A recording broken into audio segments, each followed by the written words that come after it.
السلام علیکم ورحمۃ اللہ وبرکاتہ۔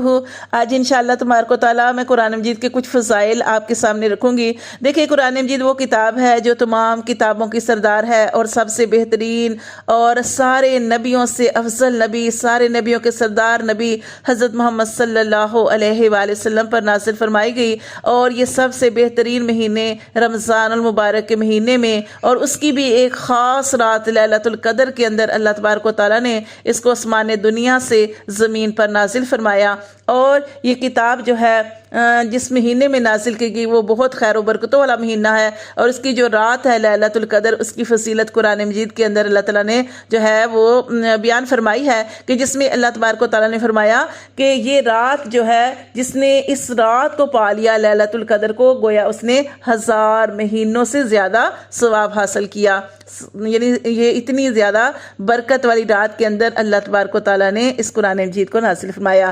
اللہ تبارک و تعالیٰ ارشاد فرماتے ہیں سورۃ یونس کے اندر آیت نمبر 57 کے اندر، کہ جس کا ترجمہ انشاءاللہ میں آپ کو بتا رہی ہوں، کہ اے لوگو تمہارے پاس آ گئی نصیحت تمہارے رب کی طرف سے۔ نصیحت سے مراد قرآن مجید۔ اے لوگو تمہارے پاس قرآن مجید آ گیا تمہارے رب کی طرف سے۔ یہ قرآن مجید دلوں کی شفا ہے، وہ دل جو سینوں میں ہے۔ دل کی کوئی بیماری ہے، گھبراہٹ ہے، کسی قسم کی پریشانی ہے، اللہ فرماتے ہیں یہ بیماریوں کی شفا ہے، دلوں کی شفا ہے وہ دل جو سینوں میں ہے، اور ہدایت کا ذریعہ ہے اور رحمت ہے ایمان والوں کے لیے۔ پھر آیت نمبر 58 کے اندر اللہ نے ارشاد فرمایا، قُلْ بِفَضْلِ اللَّهِ وَبِرَحْمَتِهِ فَبِذَلِكَ فَلْيَفْرَحُوا هُوَ خَيْرٌ مِّمَّا يَجْمَعُونَ۔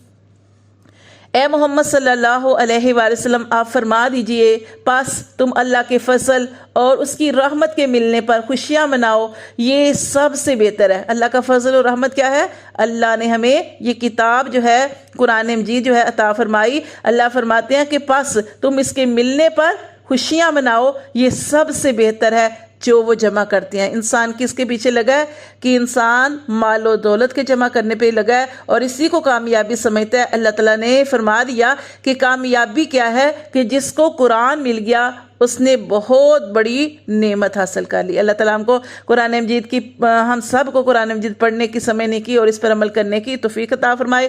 آج انشاءاللہ تبارک و تعالیٰ کچھ قرآن مجید کے فضائل جو ہیں وہ میں آپ کو بتاؤں گی۔ تو دیکھیں، نبی صلی اللہ علیہ وآلہ وسلم نے ارشاد فرمایا کہ قرآن پڑھا کرو، کیونکہ وہ قیامت کے دن اپنے پڑھنے والوں کے لیے سفارشی بن کر آئے گا۔ اور اللہ تعالیٰ فرماتے ہیں، اور ہم نے قرآن مجید کو نازل کیا جو ایمان والوں کے لیے شفا اور رحمت ہے۔ پھر فرمایا گیا کہ قرآن پڑھا کرو، قیامت کے روز وہ اپنے پڑھنے والوں کے لیے سفارشی بن کر آئے گا۔ اور دیکھیں، قرآن مجید کی فضیلت حدیثوں میں بہت زیادہ آتی ہے۔ نبی صلی اللہ علیہ وسلم نے ارشاد فرمایا، قرآن مجید تیرے حق میں گواہی دے گا یا تیرے خلاف گواہی دے گا۔ یعنی ہم قرآن مجید تو اپنے گھروں میں رکھتے ہیں، تو ہم اس کو پڑھتے ہیں یا نہیں پڑھتے۔ وہ قرآن جو ہم پڑھتے ہی نہیں، بس اس کے اوپر کور کر کے اس کو سنبھال کے رکھ دیا ہے اور اس کو ہم پڑھتے نہیں، وہ قیامت کے دن انسان کے خلاف گواہی دے گا۔ لیکن اگر انسان قرآن مجید کو پڑھنے والا ہے اور اس کی تلاوت کرنے والا ہے، تو یہ قرآن مجید جو ہے انسان کے حق میں سفارشی بن کر آئے گا۔ پھر دیکھیں، اللہ تعالیٰ قرآن مجید کے اندر ارشاد فرماتے ہیں، ترجمہ آیت کا میں آپ کو بتا رہی ہوں، کہ اگر ہم اس قرآن کو کسی پہاڑ پر اتارتے تو ضرور تو دیکھتا کہ وہ جھکا ہوا پاش پاش ہوتا اللہ کے خوف سے۔ اللہ کے خوف سے یہ جو پہاڑ ہے تو دیکھتا کہ وہ پاش پاش ہو جاتا، ٹکڑے ٹکڑے ہو جاتا۔ قرآن مجید کی تلاوت کو لازم پکڑا کرو۔ کیا فرمایا گیا؟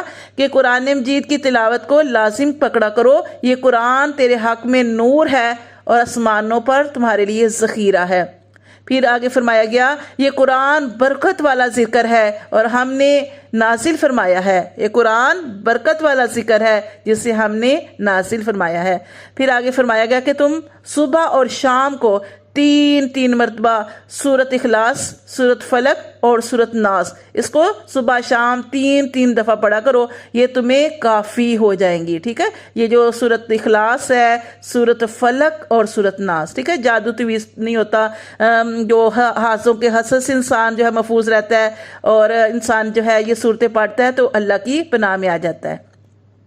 پھر اللہ تعالیٰ آگے ارشاد فرماتے ہیں، فَقْرَؤُوا مَا تَيَسَّرَ مِنَ الْقُرْآنِ، پس تم جتنا قرآن آسانی سے پڑھ سکو پڑھ لیا کرو۔ پھر دیکھیں یہ بہت پیاری دعا ہے، آپ نے یہ دعا جو ہے وہ یاد بھی کرنی ہے، پڑھنا ہے اس کو۔ اللہم تجعل القرآن ربیع قلبی ونور بصری وجلاء حسنی وذہاب ہمی۔ ٹھیک ہے، پھر آپ کو پڑھ کے بتاتی ہوں۔ اللہم تجعل القرآن ربیع قلبی ونور بصری وجلاء حسنی وذہاب ہمی۔ اس کا ترجمہ اتنا پیارا ہے، اے اللہ قرآن کو میرے دل کی بہار بنا دے، میری آنکھوں کا نور بنا دے، میرے غم کی جلا بنا دے اور پریشانیوں سے دوری کا ذریعہ بنا دے۔ دیکھیں آگے ایک صحابی ہیں برا بن عازب رضی اللہ تعالیٰ عنہ، وہ روایت کرتے ہیں کہ میں نے نبی صلی اللہ علیہ وسلم کو تلاوت کرتے ہوئے سنا اور میں نے آپ صلی اللہ علیہ وسلم کی تلاوت سے زیادہ خوبصورت کوئی تلاوت نہیں سنی۔